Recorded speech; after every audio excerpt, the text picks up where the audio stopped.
Hello everyone, Assalamu alaikum. It's me Jareen. Welcome back to our channel Nuha and Science Blog. কি অবস্থা সবার? আশা করছি সবাই অনেক বেশি ভালো আছেন। আলহামদুলিল্লাহ আমরাও ভালো আছি। তো আজকে আমরা বেরিয়ে পড়েছিলাম একটু ঘোরাঘুরি করতে। শীতের দিনে কিন্তু শ্রীমঙ্গলটা অনেক বেশি সুন্দর। ঘুরে দেখতে পারলে দেখার মতো অনেক জায়গা আছে, কিন্তু আসলে সব জায়গায় তো যাওয়া সম্ভব না। তার জন্য আমরা আজকে ভেবেছি বধ্যভূমিতে যাব, একটু এখানে বিকেলবেলা টাইম স্পেন্ড করে আবার চলে আসবো। তো আমরা রিক্সায় উঠে পড়লাম, আর এখন শীতের দিনে শ্রীমঙ্গলে কিন্তু প্রচুর পর্যটকের ভিড়।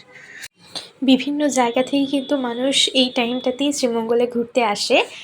তো আমরা যেতে যেতে অনেকটাই লেট করে ফেলেছিলাম, যার কারণে সেখানে বেশিক্ষণ থাকতে পারিনি। বেশিক্ষণ বলতে গেলে আমরা যখন ব্যাক করেছি তখন সন্ধ্যা গড়িয়ে রাত হয়ে যাচ্ছিল। এতক্ষণ থাকার আমাদের কোনো ইচ্ছে ছিল না, বাট ওইখানে বসে একটা ক্যান্টিনে খাবার অর্ডার করার জন্য আমাদের একটু ওয়েট করতে হয়েছে, যেহেতু অনেক বেশি মানুষের রাশ ছিল।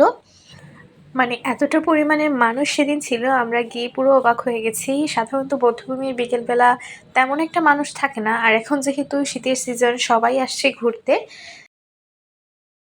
ছবি তোলার তো কোনো স্পেস নাই বললেই চলে। তো আমরা এখানে একটু হাঁটাহাঁটি করবো, পুরো বধ্যভূমিটা ঘুরে দেখব।